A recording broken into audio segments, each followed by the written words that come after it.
Okay, welcome to another episode of Black Representation in the Curriculum, where we have conversations about teaching, culture, equity, and belonging. Today, I'm thrilled to have our guest today, Dr. Alexis Riley. uh, so, welcome. Thank you. Thank you for having me. So, Dr. Riley and I have known each other for some time and been involved in, some collaborations. And so, I'm thrilled to have this conversation with you on a different level. Yeah, great. So welcome, and why don't we start with you introducing yourself? Okay, wonderful. Yeah, my name's Alexis Riley. Things people want to hear. I'm an assistant professor at NYU Steinhardt, teaching and learning. My PhD is in science education. Some things about myself. I'm from Los Angeles, but I've lived in New York since 2011, so I know a couple of things or two about this beautiful place I call home. And my work centers the legacy, innovations, and healing of Black women science teachers. Awesome. Legacies, innovations, and healing of Black. Wow. That's a That's my elevator pitch. wow. Legacies. Uh, Innovations and healing. since I'm so curious about this, I wanted to delve more into your journey, but I am so curious since you brought that up. Okay. That's I can't let that go. Okay. Yeah, tell me more. So what do you mean by legacies, So the innovations? Yeah, so the legacy piece is really engaging in the archival work.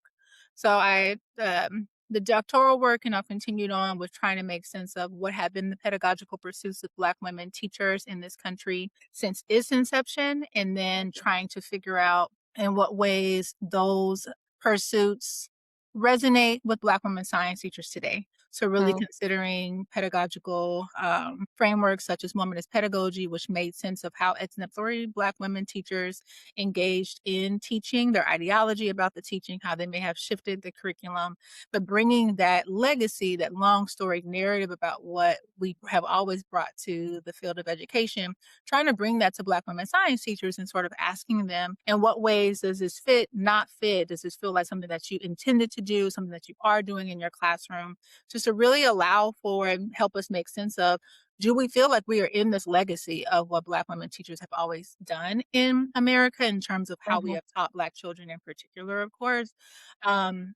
And then there's also, of course, so that piece is more so of like really trying to allow for Black women science teachers to consider themselves within this long legacy. But then even from there, going through in the archives to try to really hunt for more narratives that talk about how Black teachers have been engaged in more humanizing and affirming ways of considering what science is and is not, and the ways that understanding that science can help us engage in more community-based efforts to ensure that we are using science for our community or for the benefit of others. mm, It's the legacy piece, excuse me, and then the mhm, innovations piece is more so about the current.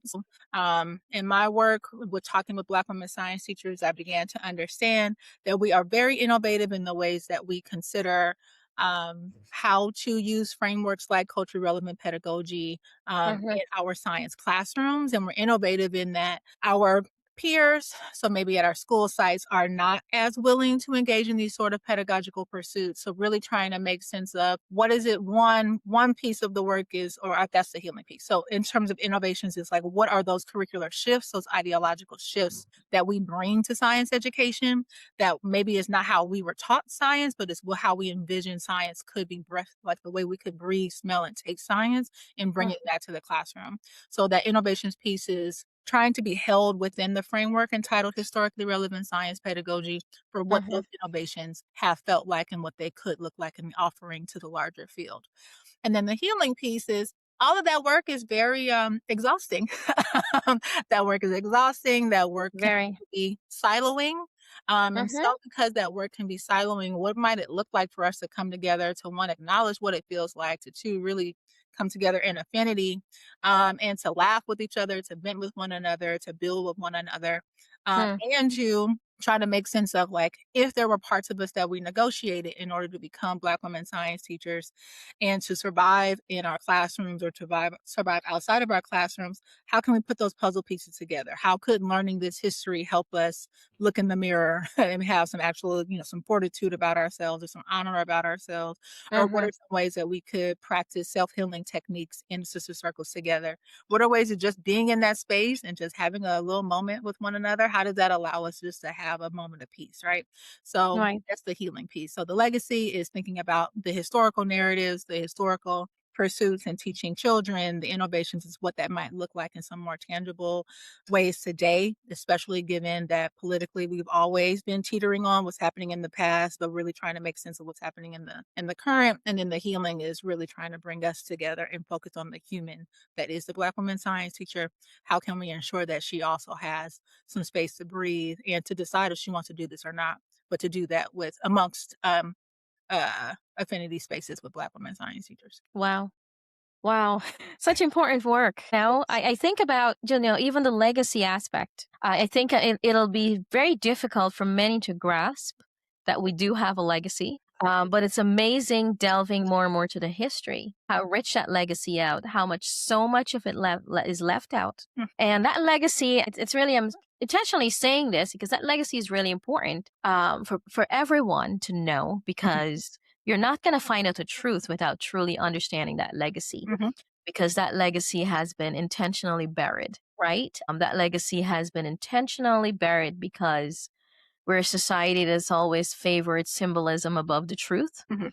And truth only matters when it becomes convenient for it to matter. And so that's definitely very, very important work there. Yeah. I do want to backtrack Okay. because, in talking about all of this and legacy, I'm so curious about what led you here before I want to delve into some of your research. But what led you here? I know that we had talked briefly about you being a first gen college. Talk about your journey that you think has influenced you choosing this direction Yeah. in your research. With the legacy piece. Yeah, that makes sense. Mhm.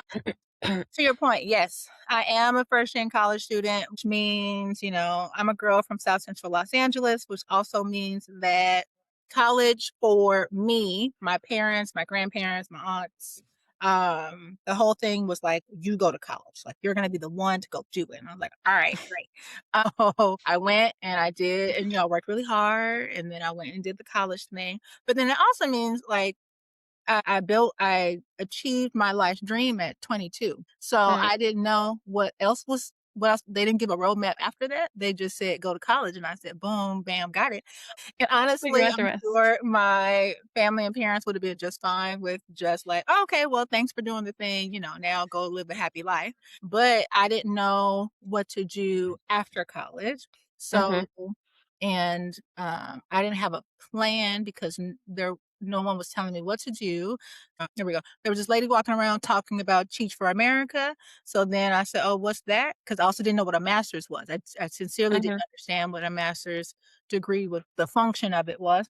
Hmm. So long story short, she was walking around saying, if you don't know what you want to do, then you take some time off. Take some time off and do this thing. And so I did not apply to grad schools, I don't think, because I didn't know what I was going to apply in because I didn't know what it meant. There we go. So Hmm. I applied to Teach for America. So it was either going to be Teach for America or move back to Los Angeles, and we weren't going to do that. So we got into Teach for America, but the goal was to move to New York. All this to say, um, I taught middle school science in Harlem, and Hmm. I did that for 4 years, and there's a lot of wonderful stories I can talk about that. But in Hmm. terms of how it got me to the legacy piece, the way that I taught, so my first year of teaching in Harlem, I taught social studies, and that's what I wanted to teach. I wanted to teach history. And Hmm. the way that I taught history was, um, the parents appreciated it, the students appreciated it. We were very, very intense about what it meant for us to be in Harlem in a historical moment, what it meant for the history of New York for us to be there, and then what it Hmm. meant for us to be either Black American students, African American students, in that space, and to consider the legacy of what New York State was, especially considering the history of enslavement, considering the Hmm. history of Native American folks in the place. Wow. So that meant we did things like going to the African burial grounds that are here in New York. We really Mm. considered narratives of Christopher Columbus and what does it mean to have truth? Who gets to decide whose truth is warranted, especially for seventh graders. I taught seventh grade, and allowing them to make sense of that. We read a fourth Hmm. grade version of Christopher Columbus versus Howard Zinn's of people's history, and then they were like, "Well, fourth graders, they're too young to learn all of that terrible stuff. Like we should learn, we're old enough to learn this stuff, and we should hear the history of people who were also oppressed." And I said, "Oh, okay, that's really beautiful. I'm so glad you think that. All right, so let's open up your textbook, your seventh grade textbook, and let's see what the state has decided that you are warranting in terms of truth." So they were pissed off because they learned some things about what the state believed that they should learn about their history or about the history of the state. So anyway, I Mhm. provide that example to name. Eventually, I was tasked with teaching middle school science, but I had already built this reputation for myself and with the families and community that I was in service of Mhm. teaching more of a, let's say, critically conscious course. So I didn't know how I was going to do that with science. To clarify, I was a science girl in high school and in college, but I had not considered what that might mean. Mhm. And I took a long time to figure out what that might mean. And then we took more of a health equity spin to all of our units in sixth, seventh, and eighth grade science for the 3 years Mm. I was there. Now, we can zoom forward, and I'm in a doctoral program at TC, at Teachers College, Columbia University, getting a Mhm. PhD in science education. And I'm trying to make sense of what I want to research. And that was taking me down this realm about Black women teachers. Mhm. And in that moment is when I learned about womanist pedagogy, either through like a Google Scholar search or maybe my advisor was like, read this thing. I don't remember. But I do remember when reading, feeling this huge moment of a complex emotion of like concern that I had never heard of this thing, Mm. honored that someone had written down the legacies of Black women teachers, but then also feeling very heard and seen and valued because the things that I was trying to do as a more novice baby teacher were the things I Mm. was seeing on this page. And so that sort of like spiritual aha, that's sort of just like, oh my goodness, wait, I'm not crazy. With the things I was trying to do, other people have been trying to do in education all this time. Mhm. Um, and, it's worthy to be named. When I was doing those things in my Harlem teaching experience, I wasn't necessarily in a community of like, let me test this out with my peers or talk through the ways that I'm trying to shift this curriculum. That's Mhm. essentially was my breakfast, lunch, and dinner, was just trying to make sense of how can I create a curriculum that is worthy of my community and makes me feel like I am serving them in a way that they would want. And all of that, while purpose driven and exciting, still exhausting, and again, still siloing. So there was this moment Mhm. of like reading about womanist pedagogy and reading about this legacy that really felt like a big hug and sort of like, oh, okay, I'm not alone. I'm not crazy. And the things that Mhm. I'm trying to do are worthy of being expressed and talked about and Yeah. continued. And so that Wow. sort of sparked this idea, because then that took me on this whole other rabbit hole of like, well, if I'm having this huge, like, ready to cry moment in my office, what would happen if I brought that to other Black women science teachers? Would they have Mm. a similar experience? Yeah. So, that ended up being a part of my doctoral studies, and from there, it's really spread its wings into getting even further into the archives to make sense of, very specifically, how do Black women teachers consider their content expertise in science and also engage in these same practices Mhm. of the three tenets of womanist pedagogy, which is uh, embrace of the maternal, political clarity, and ethic of risk. Like, what are ways that we do that? But in particular, in science teaching and learning, especially given that science teaching and learning attempts to pretend like it is objective and politically neutral. And so, because of that very stark opposing nature, what are Yeah. ways that we contend? Right. Now you said the three things you focus on is how to embrace the maternal. What are the other two? Embrace of the maternal is the first one, political clarity is the second, and ethic of risk is the third. Ethic of And risk. that's written from Tamara Babouf Lafanda, and I really hope I am pronouncing her name correctly because this is recorded. So that's great. Wow. Yeah. Goodness. You said so much there. What do you think people need to know? What do you think they need to know? Is there any advice what advice can you offer in terms of the significance of being that first gen and your success because you've been successful repeatedly as Mhm. a first gen and Well, like, what do institutions need to know about first gen like college what students? concerns are warranted, what concerns are not warranted. Mhm. Because do in being a first gen college student, did you think it was an additional struggle for you Mhm. maybe things you didn't know that maybe you saw friends who were not first gen? Mm. Like, what are some challenges you had to navigate? Okay. Yeah. Yeah. The concerns or the things folks need to know are typically classed. In that I in college had my first semester. My parents asked me not to get a job, and I said, "Okay, sure, I won't get a job." Um, but then I had 86 cents to my name. So we had to get a job. So then we applied for 2 jobs and we got 2 jobs. So we got 2 Mhm, jobs. And so it depends on the school year, but I either had 2, you know, work study jobs. So, jobs on campus mhm, or 3 at a time. And mm, so my college classmates, I think at some point called me Alexis with the jobs. I'm still considered Alexis with the jobs amongst my friends, for reasons I won't talk about with a recording. But I'm always trying to figure out how to ensure that my income is helping with the baggage that comes along. So, mm, instance, so to try to answer in terms of a navigation question, things I had to navigate that my peers did not have to navigate was time management or understanding what my courses required of me versus what my job required of me, and then really trying to be a person who got sleep, mm. and really trying to figure out whatever that meant. And also trying to be a 19-year-old girl, trying to have fun at college because apparently that's a part of the deal too. So that would have been nice. Woo. So I think the things that I was attempting to navigate, that my peers didn't was it was never only going to be about going to class. And I am a big nerd. I love to learn. I want to do the Mhm, readings. I want to do whatever. But I had to mhm, truly figure out how to balance. So I remember in, like, college, I learned my professors weren't real, like, teachers. They talked about what they wanted you to know in class. mhm, So if I had 50 minutes to dedicate my beautiful brain to learning a thing, it mhm, may not have been reading outside of class because we ain't got time for that because we are at work, right? So, like, the professor's gonna talk about what he wants you to know on that test. So let me like my so that's where I got really intense with note taking then. I wish mhm. I wonder if they're in my mom's house. Like, I have these big binders of all these notes I took. And so, like, Yeah. became my bread and butter, but then trying to navigate, like, I was a security guard, I was a barista, and depends on the year, I was undergraduate advisor for my degree or like a student, like support. Well, no, I know what these words are now because I support people. Mhm, Undergraduate, support person, something like mhm, transcribes or like looking at bibliographies and stuff. So mhm, okay, so financially, I was trying to navigate whatever student loans were and signing away my life at that moment, but also trying to go to work.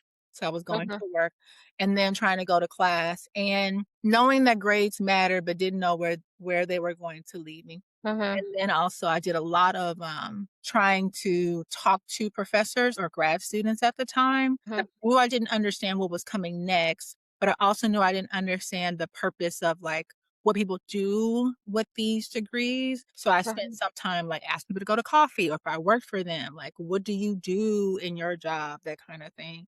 mhm. Where my peers, maybe they knew things I didn't know. So I just asked lots of questions. Yeah, that's And good. so and, in my adult relationships now, I hear my friends talk about their college experiences, and they're just things that they didn't have to consider, especially when it comes to finances or where they could, like, take a chill moment of, like, "Oh, when I'm done, I know that if things don't work out, I have feet to land. I can land on my feet with Mhm, no ground, over here." So we had to figure it out. mhm.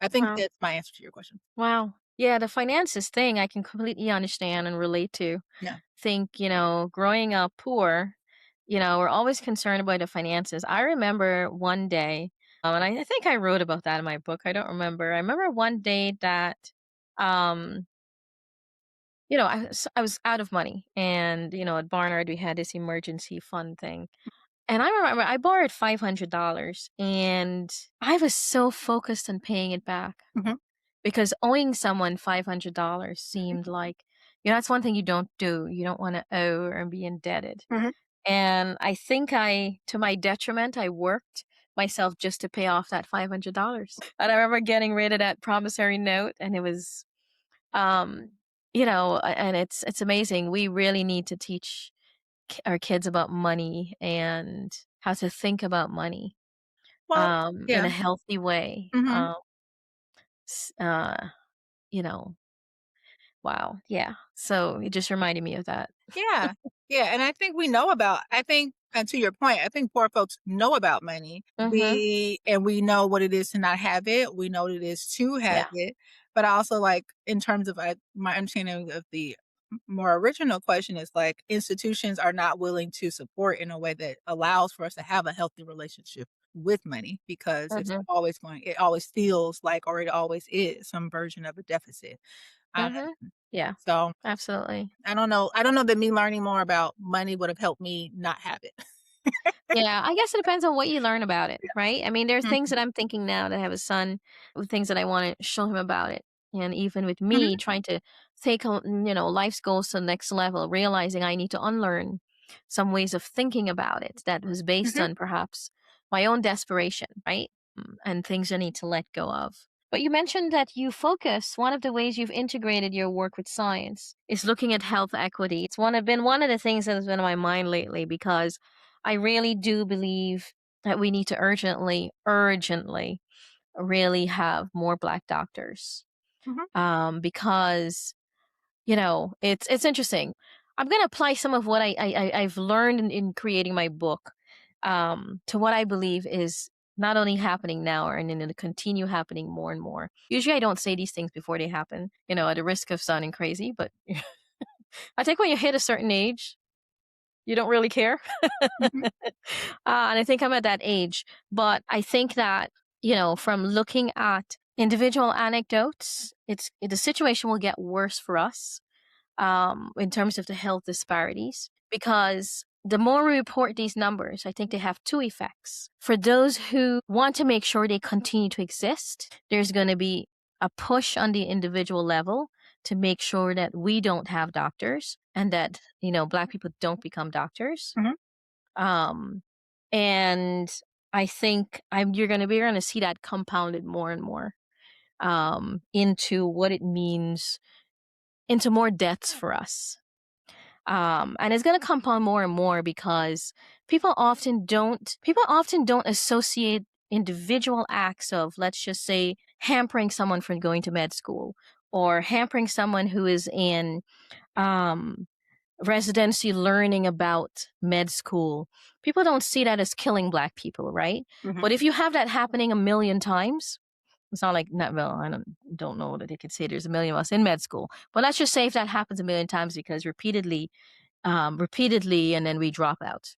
I think that that's going to get worse over time. mhm. I bring that up because I know we talked about medical college, and you're going to a magnet school. Was that something you were interested in, becoming a doctor? Yeah. I'm so curious about that journey and goal and what changed for you. Mm. Yeah, so I went to King Drew Medical Magnet High School, and I graduated in '07. So, yes, choosing which high school that I was going to go to, I remember being a very huge part of my identity as a middle schooler and trying to figure out which high school was gonna get me where I wanted to go. Because again, Mhm. everyone was saying, "You gotta go to college." And, depends on the year, I believe if you ask middle school me, I wanted to be a cardiologist. I'm fairly certain that's what I used to say. And Mhm. then the high school me wanted to be a forensic pathologist. I know that that A is what? forensic pathologist. Okay. So, King Drew Medical Magnet School is in Compton, California. It was founded in the 1980s, and it is a creation. It is a child of Drew Medical School, which also is down the street, from Mhm. King Drew Medical Magnet. And I don't know how many magnet schools are in LAUSD, but it is one Mhm. of from what I remember about it, and even in my conversations now, one of the few magnet schools of the time, or that exist now in Los Angeles Unified School District. So, um, I can't remember what legal or not legal ways we got me into that school. This is not your question. Let me stop telling on myself. So the big thinking there was Alexis likes science. Alexis wants to be a doctor. Alexis wants to go to a school that's going to get her to college. Let's Mhm. get her into this school. That school is innovative and amazing and should be celebrated because of its hospital program in particular. Mm. Junior year, my friends will say, me and memory are not friends. I don't remember all the details, but from what I do remember, junior year, we get assigned to a hospital. Mm. And at the time when I first started, we were at King Hospital across the street, which no longer exists with that name or with those people in Mm. charge of it. But I Mhm. got to firsthand be I think they call it candy striper because it's not an intern, but it's like Mm. I followed a nurse, but I followed a PCP for Mhm. a couple of months. We went, I think, 2 or 3 times a week, and we went into the hospital. Hmm. And then I especially asked, because I knew I wanted to be a forensic pathologist, I asked for them to open up their morgue for me Mm. to intern at the morgue. And so Wow. I know that I did that for 8 weeks, and I was Okay. fascinated by it. I was like, "Oh, this is what I wanna do." You know, 15-year-old, 16-year-old Alexis had some things going on, so I really wanted to be a forensic pathologist.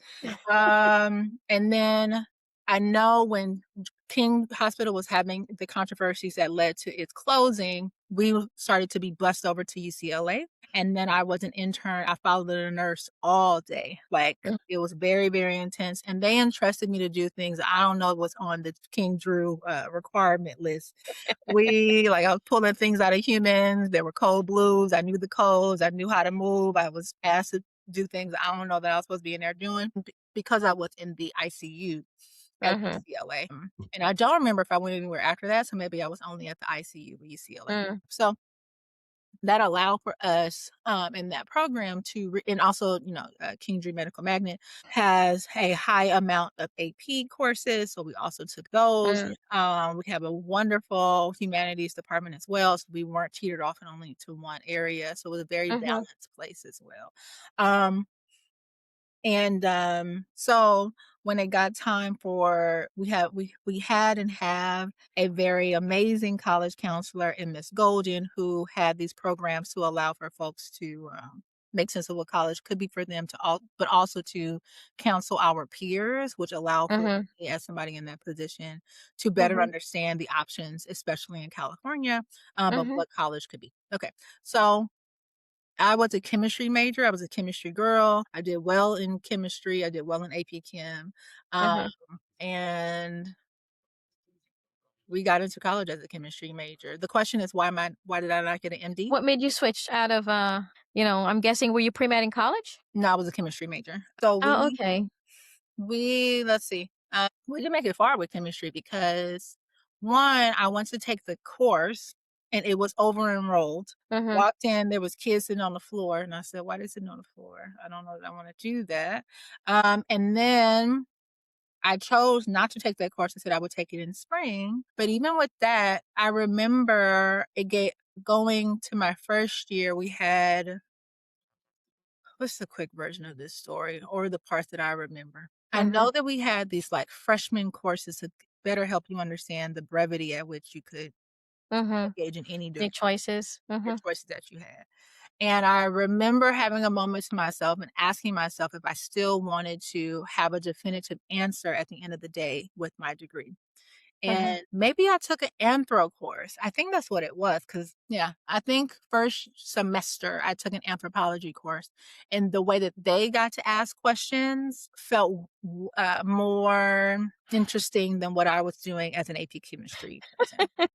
So I remember saying to myself, I'm not so sure that I want there to always be an answer to the questions that I'm asking. And I was Mhm. excited by this idea of not having the answers immediately at my feet in the way that chemistry was Mm. presented to me as if Right. we were just learning about the answers that someone One else. fact and answer, yeah. So um so attempted to I thought about anthropology, I thought about political science. Mhm. Was still taking science courses and Mhm. then I thought about sociology. So that's how I got out of chemistry major. Mm. What did Yeah, you end up majoring in? sociology. I'm a Oh, sociologist. oh, awesome. Wow, okay. Mhm. But, I want to switch gears and talk about some of your research. Talk about what you focus on and how you frame your work and why. Yeah, I use critical race theory and Black feminist thought to help me make sense of my worldview and the possibilities and purposes of what my research can be. Mhm, Um, Black feminist theory, despite being a sociologist, Black feminist theory is not something that I was trained to understand until my doctoral program, and I, of course, mhm, had to learn about critical race theory by that point. Um, I say, of course, in that it's not, it felt like something that you were making sense of as more of a doctoral, as a doctoral student versus like mhm. as a teacher. So, Okay. yes, I use Black feminist theory to help me make sense of back to history, Black feminist theory, of course, is a standpoint theory that helps us understand the ways in which Black women experience myriads or different systems of oppression, but also how we engage with each other, both on the everyday level, on the intellectual level, of course, in the merger of both, and the ways that either Black women intellectuals or Black women everyday folks navigate different systems of oppression all at once. And also the ways that those experiences or the ways that that standpoint can also be contrary. We are of course not a monolith. So it Mhm, allows for Black feminist theory allows for us to try to make sense of what it is to navigate this place in particular, being the United States, but then also because of the I would say maybe the purposes of Black feminist theory, it also can allow for more of a transcontinental way of seeing how Black women throughout, no matter where they are on this earth, the ways that mhm, we consider a humanistic view. Humanistic view meaning how do we fight for justice for all people?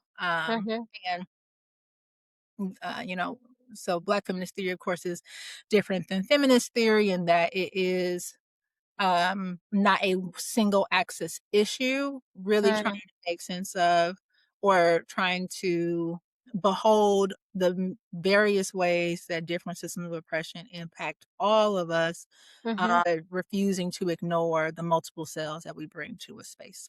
Um, but you brought up a couple things in terms of how you focus on it as opposed to just feminist theories. Mhm, Um, why is that I mean, and you talked about the fact that it gives different perspectives, but shed light on one, not only why that's important, um, and not only why that will be important for you, but mhm. how do you think it allows you to make a different interpretation than, let's just say, someone who's just doing a feminist theory might? Like, what would be some good reasons that, researchers um, can use this as an approach to open up their eyes to Mhm. things that maybe other approaches might not? And so in the 1970s, there, of course, were lots of different people led movements that were, or social movements that were trying to both be vocal about systems of oppression, but also to engage in change management on a political level, on an everyday level, on a social level of how we treat each other and how we treat people. So, of course, you can have the queer social movements, you can have feminist social movements, and you can have race social movements. Mm, Those social movements being more single access social movements mean that they could ignore folks who live in, of course, the intersection of those. Well, a feminist movement, independent of the degree of that feminist movement, but if you can talk about what some consider to be the second wave of feminism, white women mhm, were really the white women were really trying to figure out as leaders of that feminist movement or the faces of that feminist movement, they were trying to figure out how to work against sexism. So sexism for them was some version of we should be paid the same or allowed to open up an account. We should be allowed to vote, depends on what wave we're thinking about, and we should be allowed to make choices in our households that are focused on them, right? And those are gendered issues that make sense and should have absolutely been fought for. But alone, they allow for only white women to better elevate whatever their position is.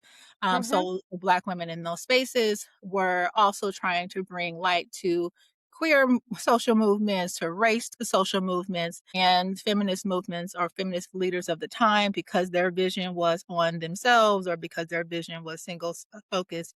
They had little room for considering other ideologies that were not Mhm. about this one thing. And of Right. course, Black folks as a culture, we are not here. We don't have the luxury of only focusing on this one thing. It is not Right. how we are as communal people. It is not how we are in terms of how policies impact us. Mhm. And so, so this feminist movement of the 1970s did not allow for, in particular, Black women or Black queer women to have the space to consider all the ways that things needed to change and for the betterment of them and everyone else. Uh, Mhm. within that same time, of course, these Black women are in these spaces, in these more feminist spaces. But as Audre Lorde says, Black feminism is not white feminism in blackface. Black women, Black feminists needed to figure out what is our actual ideology, what are ways that we are realizing either political forces are acting upon us, the ways in which race or social and economic Mhm. forces are acting upon us, and what Absolutely. might that mean for who we are as everyday people and as Black intellectuals, and the gifts we want to use give the world so they can better see Mhm. what it is to be from here in our experience. Um, Right. it's true for the queer movement, it was being led by Black, queer gay men, although, Mhm. of course, there were Black and brown trans folks, Black and brown queer folks who were leading those movements and actually physically harmed, in order Mhm. to social movements. So, um so those folks come together, and let's say in the mid to late 70s, to either write about what's going on, to create fiction about what's going on, to create journal articles, to talk to the people, to organize, but that requiring that they don't have to take away some of their puzzle pieces in order to be in that space. Mm. Those are some of the cruxes of Black feminist theory. But of course, that's just a moment. Black women have always engaged in these practices, and that's one of the Mhm. wonderful gifts that Wow. Bill Collins gave us, is really figuring out, how was Anna Julia Cooper engaging in this back in the 1800s? Like, this is not just one movement, but what are ways in which Black women have always considered who they are in the world and what that might mean for other social movements and the social movements that directly impact us. Wow. I'm trying to look for I was realizing Yeah, what I had that's to do in amazing. Black feminist theory is, words of No. fire, but yeah. Wow, I appreciate you putting that in perspective. I think it's an important perspective people need to know. I remember when I was a teacher, well, full time, I'm still a teacher, but when I was in a K-12 space, I remember making a similar choice you did. You know, you chose to go to Harlem. I had chosen to go to the Bronx, and I had chosen to um, stay with predominantly minority students at the time when I had moved to New Jersey as well. I remember peers in the field repeatedly, making comments about, well, you have a doctorate, you can go anywhere, you can go to that school. And they always pointed out predominantly white schools as places that they thought, I would want to go Mhm, as a doctorate. Um, which was not the case because we always had to, well, because I didn't want to. I mean, you want to teach people like yourself. And I don't think that's clearly understood that you want to, that you also consider yourself as equally important. And so that's also why I ask you those questions because, um, over the years, I've come to see it's important to spell it out. mhm, Especially when it comes to, you also said you focus on critical race theory. I'd love to touch on that if that's mhm, okay. yeah, And mainly because my work has a lot of implications for critical race theory, even though I didn't use it, mhm, even though I never used it. And one of the reasons I didn't was because as I was reading through it, I saw how easy it was to misunderstand it because you don't have that worldview. I'm using, the term you use, you talk about worldview and perspective. You don't have the worldview or perspective to embrace the particulars of that framework. So I spent a lot of my time focusing on the particulars and truly understanding um, what would be those particulars? And I spent a lot of times looking at evidence where people actually opposed it and why. What was their opposition? So I want to talk about this because I think that we see it more in action now, right? In a way that people can actually understand what it is and why now more than I believe, now more than they ever would have before our time now. So, Mhm. what, just, say what you want to say about it in terms of what it is and why you used Yeah. it and how you used it and things like that. And, Yeah, I hmm think critical race theory has done an amazing job, or critical race theorists, especially those who are writing in the late 80s and early 90s, have done a really amazing job of figuring out how to make what some folks might pretend is complicated pretty plain. In hmm that one of the tenets, of course, of critical race theory is counter storytelling.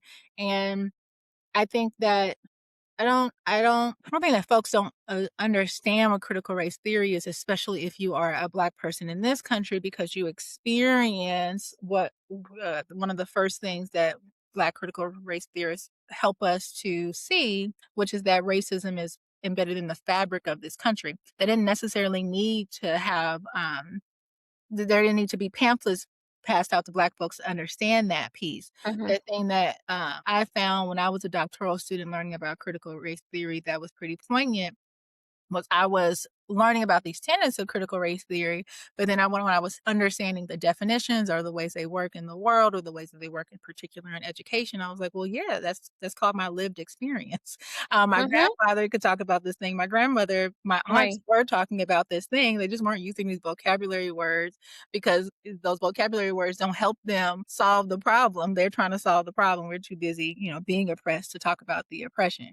And I say Uh-huh. that to say, critical race theorists, I haven't sat with the originators of them, but I imagine some of their main purposes was to make plain what law folks have tried to complicate within how they make certain decisions. So let's make really plain how racism works in this world. Let's make plain why you need counter storytelling in order to elevate the experience of those who actually are experiencing this thing in the ways that others are privileged because of this thing, and that Mhm. is not neutral. Making plain how myth of meritocracy is embedded throughout our everyday conversations, either a political figure speaking at us or making sense of who we are in these academic spaces or in our jobs at the cleaners, right? So, like, how does a myth, or thinking particular about college, how does a myth of meritocracy operate? So, we might experience myth of meritocracy, what my peers were doing versus what I was doing, and having to work for in terms of my merit, but not being given certain things because of that merit, right? Mhm. And like that Yeah. not existing. And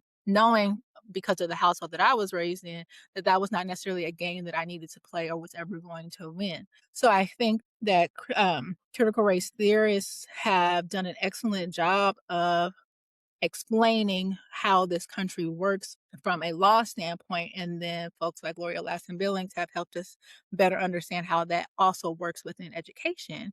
Mhm. But in terms of science, the folks that I think have spoken super plainly about how this works in science education have been scholars like Terrell Morton and my forever advisor, Dr.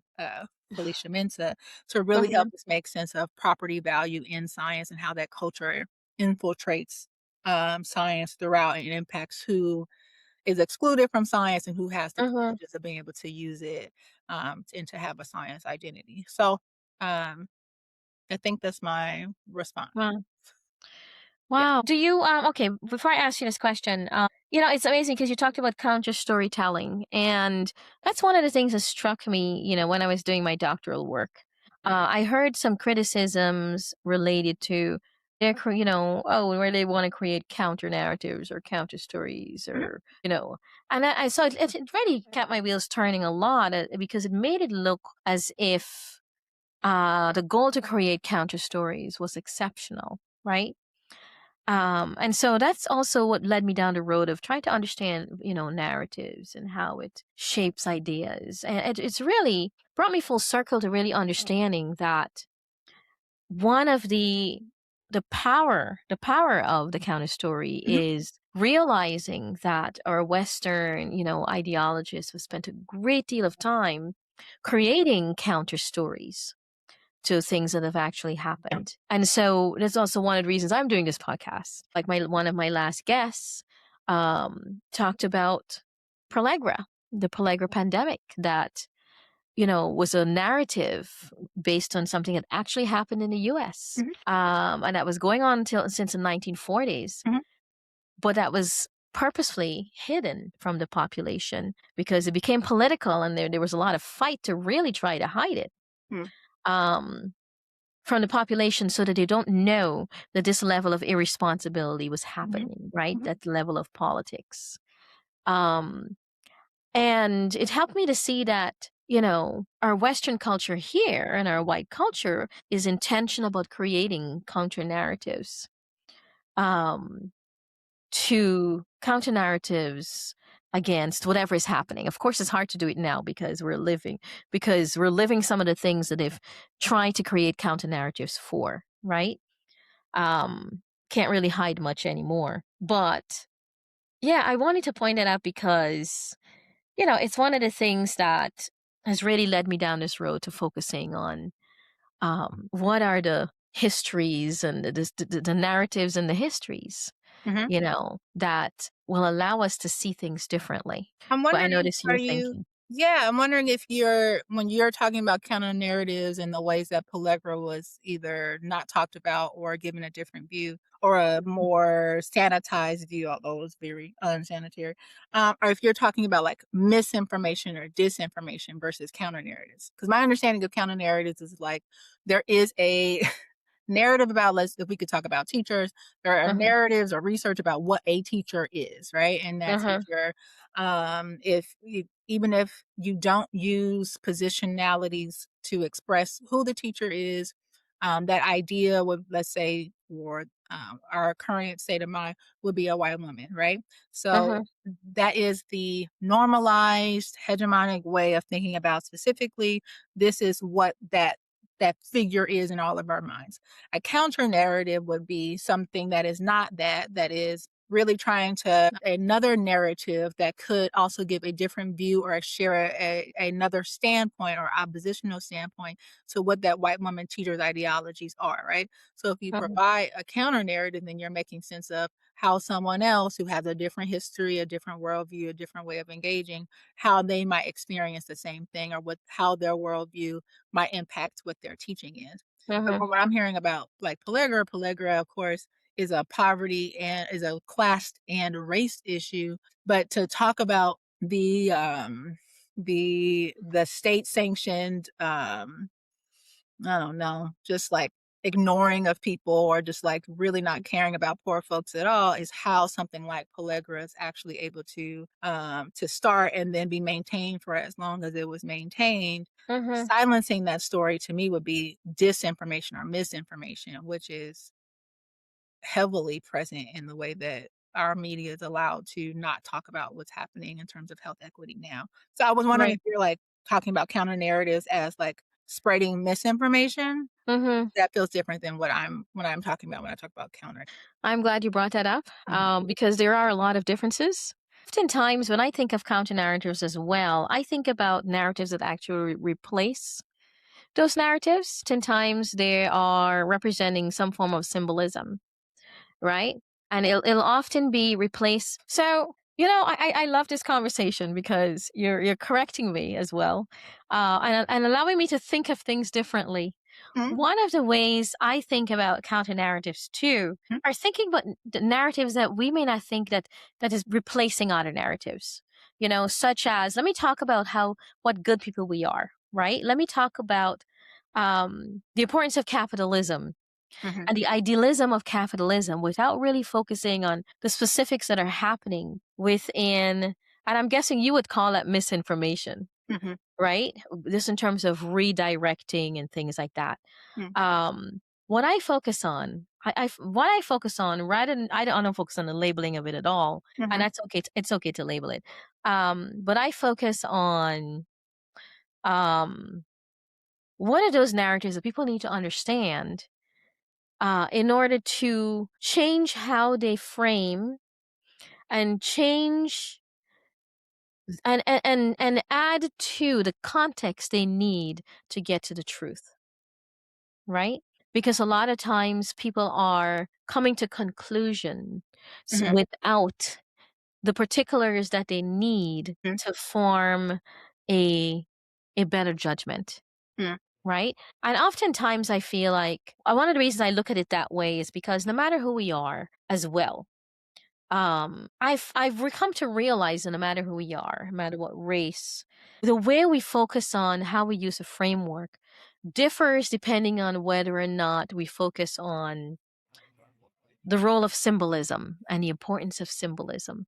Because oftentimes we can replace that or use that to influence how much we're willing to go, how far we're willing to go to get to the truth. I was recently, to your point, reading, I've gotten into Derek Bell's Faces Mm, at the Bottom of the Well, and okay. I am having the hardest time remembering the name of that first chapter, but Mr. Simple and a fictional character who I believe embodies Derek Bell are trying to have a conversation about racialized symbols and the Mm, ways that symbols, of course, have been positioned. Black symbols, folks like Martin Luther King or Malcolm, they have been positioned in order to give false hope or position in order to, um get to this idea of something like myth of meritocracy of like, oh, well, they worked in such a mm, way, or they like there's going to be this one leader to come and save you versus mm-hmm. there being this collective action, right?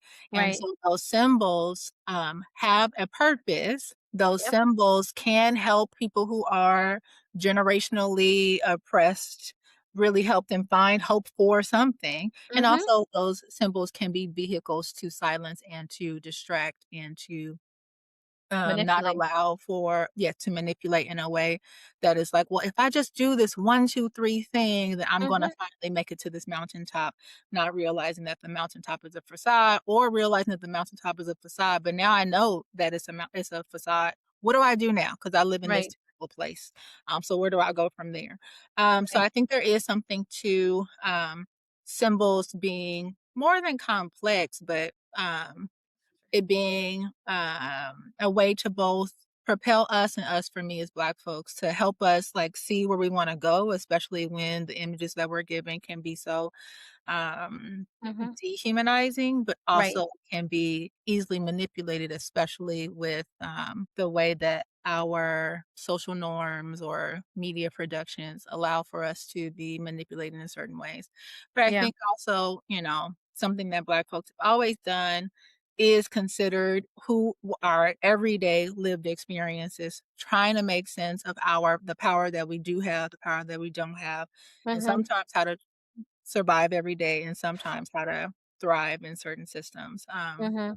So I don't know that there's one answer there about what to do with symbols. I don't think so either. But I'm fascinated by what I'm finding out about it. I think people have been looking at it for a while. Um, but, I say that to say also, contrary to some of the narratives happening, education is going to be more important than ever now. Especially because there's certain emerging trends that people are trying to make symbolic, that, and in some ways they're a distraction, right? Things that we have a tendency to put things on a pedestal that don't necessarily belong there. And that thing is put on a pedestal so we can focus on it, so we can fixate on it, so that we can ruminate on it. And rather than seeing, maybe there's a big picture somewhere, there's a bigger picture to focus on. But there's one more thing I want to talk to you about. Something that comes up, it's interesting, even though my role as editor and I've always wanted to understand how people are interpreting this, because I'm fascinated by different levels of what I observe as people's critical consciousness. Because everybody's critical consciousness is different, right? And not only are there ideas about it, but how conscious are they? I can pray on each word, right? How critical are you? What does criticality mean to you? and how Mhm. conscious are you? Mhm. Yeah. So I am curious. What you mentioned that your goal is to view science within this lens of, critical consciousness. Mhm. I think I do that, even though it's not a word that I use. Mhm. Right? What is that, and how do you? What are your goals with that? Yeah, let's go to Gloria Lasson Billings. So I was at this Saturday. I'm writing a lit review, and she has this opening to a book chapter book called. Let me get to it because I think a quote from her could be poignant here, especially in science ed. So the name of the um, foreword or opening is "I used to love science." I used to love science. Dot dot dot, and then I went to school. The challenge of school science in urban schools. And, there's a myriad of reasons why I am a huge fan and fascinated by the writing of Gloria Lasson Billings and her thought process. But I Mhm, think she also has done an excellent job of really trying to make what some folks try to make complicated pretty simple. So she talks in terms of K through 12 classrooms. I'll read how she thinks about the function of sociopolitical consciousness or critical consciousness. So she says the third component of culture relevant pedagogy is sociopolitical consciousness. In my mind, this is the so what aspect of schooling. How many mhm, times have we heard students ask the question, why do we have to learn this? Only to be told, because someday you're going to need this. We all know how much we all need the periodic chart of elements in our everyday lives. Sociopolitical consciousness helps students understand the way citizens in a democratic society need scientific knowledge to make informed decisions. She talks about an example from a study, and she named the students' major project at the school was investigating a dump site in their neighborhood. The mhm, students learned that the site contained toxic materials and ultimately raised questions about the way poor communities of color are vulnerable to environmental racism. The mhm, students' passion for this project was fueled by the fact that they understood that they were doing that what they were doing had a payoff for the here and now, not the someday that teachers often promise. So I appreciate that example, and it is what I've always been thinking about when I've been using terms like critical consciousness, which could have to do with like what do students do with this information? How does this allow students to consider what they see every day in their neighborhoods, the impact, the ways that science infiltrates what they see and experience every day, and what they mhm, might do with that information. If it's, writing to their legislators who actually impact if they're living in a food desert or not, mhm, or the fact that we have dump sites here, or the fact that we have certain corporations um, who sponsor what tech we get access to, but what is that tech actually doing to our larger community yeah, versus what we actually need right now, which is maybe resources for either our food systems or resources for our garden or like whatever the students are saying that they would like support with, right? mhm, Versus further harming the earth that we inhabit. So mhm, I think also Daniel Morales Doyle, I had the pleasure of teaching his book this past semester, which meant I finally got to read his book. And he talks a lot about problem posing education, which of course centers critical consciousness with Paulo Freire, who's also a name that I do not say out loud, but mhm, I got that one correct. And thinking about critical consciousness, and there's a myriad of examples of how student interests, of course, are at the crux of it, but then mhm, how they might look around their communities or their neighboring communities that come from more privileged areas and ask questions about how did these realities come to be? Who makes the decisions about these realities? What is the mhm, function of science and how it is used or misused in our community? And what might we do about that problem? mhm. So that is critical consciousness in my understanding. Wow. Thank you, because that was really helpful. That helps me to see, yes, I do use critical consciousness. I wish I had time to read up on a lot of theories, but because I focus on curriculum development, and I think about it critically in terms of let's figure out what you need and why you need it. I'm mostly focused on, so now that I know why you need and what you need it, what type of understanding do I need to create the best phenomenon for you? So then I'll use that predisposition to create that particular phenomenon. Mhm. But it definitely is fascinating. It's fascinating just listening to you. Yeah, I think, Um, the other scholar that I was gonna elevate is, of course, Ghodri Muhammad. I think when I was reading her in my doctoral program, her Mhm. distinguishing critical, like the capital C critical versus the lowercase critical, I was like, "Oh, Mhm. okay, one, blow my mind so I can see it." But also it really helped for like how she was thinking about what criticality is. It's Mm. something I was trying to get my students this past semester to try to really consider, and I'm also hearing you say is like, what is the difference between critical thinking and criticality? Mhm. When, critical thinking is like, "Oh, I didn't take it as face value." Okay, Mhm. yay. We should Yeah. take nothing as face value. But what is critical consciousness? Like that is a very different way to it has a completely different end goal, a way of engaging with community, a way of engaging with upending what is Mhm. given to us. Yeah. And I think that difference is worthy of being elevated. Absolutely. And one of the biggest things I'm also noticing for me, um, is all of these work, because some of them I've looked at, I've attempted to read. And one of the reasons I didn't use a lot of it is because all of my work have implications for them. And I think they're important for people to read, because a lot of times people are grasping at the what should I be doing? How should I be thinking about things?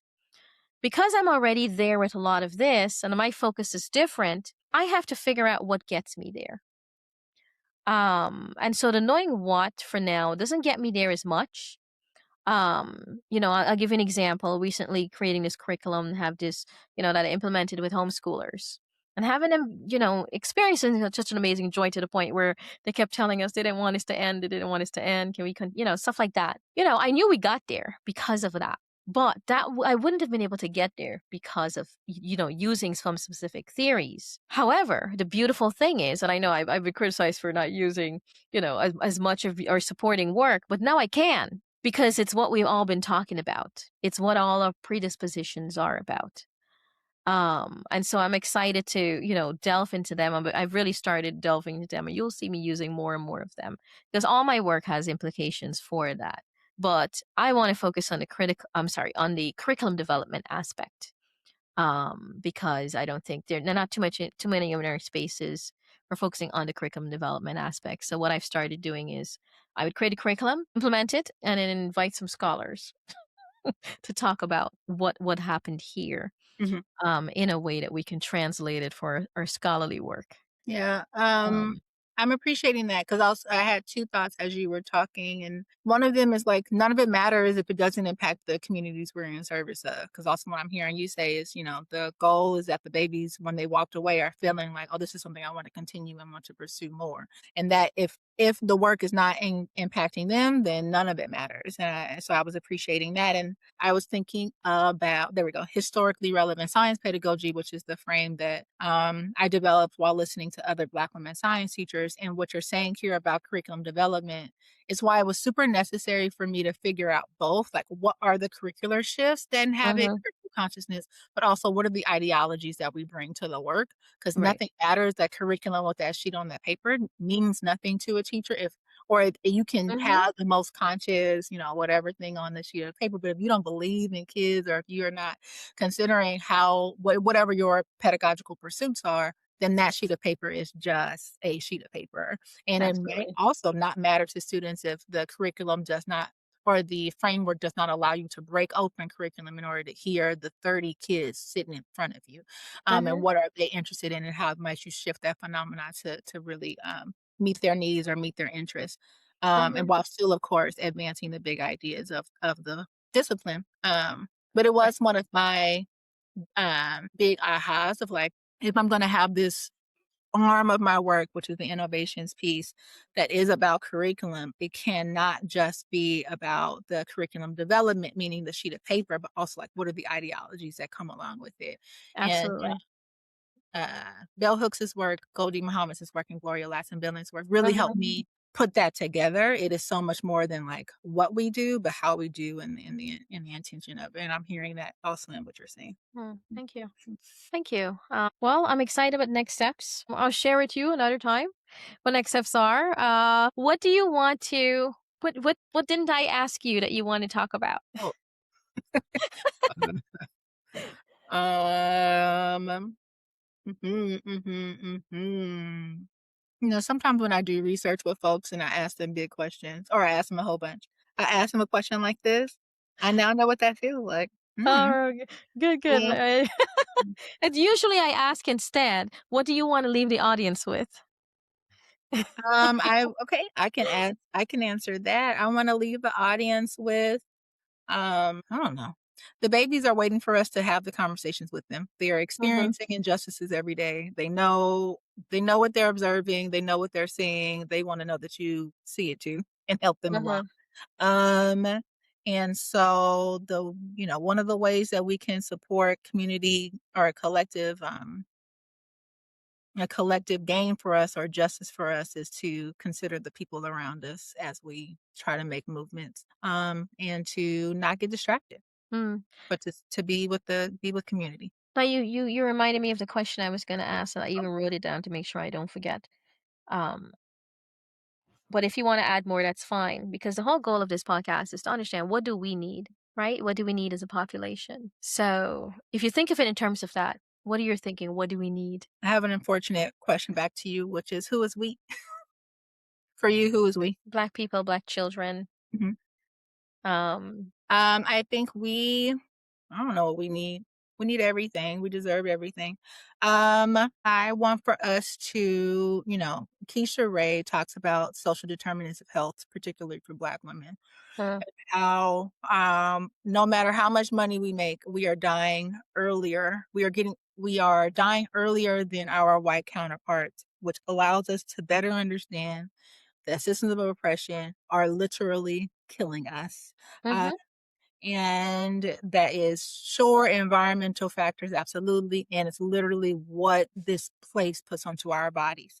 mhm, So what I want for us is to be able to have more, honestly, more offline spaces to decompress and deprogram, mhm, to have more communal spaces to sure have these intellectual conversations about what is going on because we need to be able to see, but also to figure out just like what does it mean for us to love in a way that is truthful because mhm, some of us are participating in what critical race theorists what might talk about as whiteness as property and like really going for a goal that was never meant for us and only harm us, mhm, and to consider, where our imaginations might take us, because what we're fed right now will never be it, or what we've always been fed will never be mhm, it.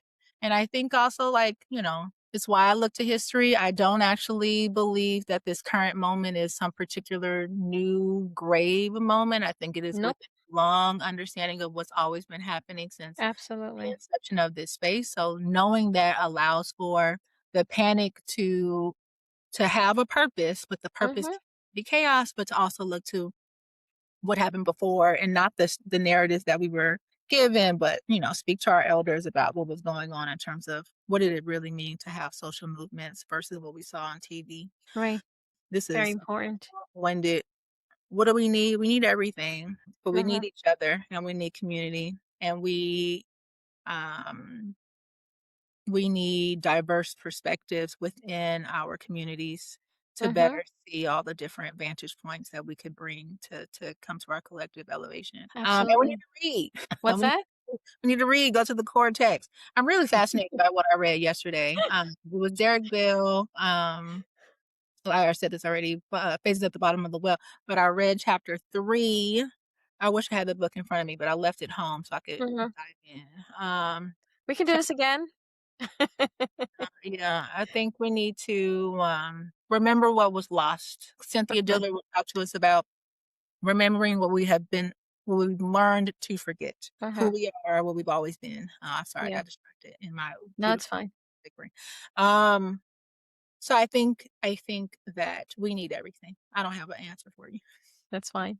Nope, Yeah. perfectly fine. I recognize the signs of a thinker. Oh my goodness. I really enjoyed our conversation today. I think Great. yeah, I think we could probably go on and on, Uh-huh. especially when you brought up something else, but we'll table that, what Okay. whiteness of property is and means. Okay. We'll table that for another time because I think we could have a couple hours on that. But, any last thoughts before we end? Please don't ask me that because I'm gonna keep talking. Okay, I won't ask you. Well, Dr. Riley, thank you so much. Thank you so much for joining me here today. I thoroughly enjoyed our Dr. Benjamin. conversation.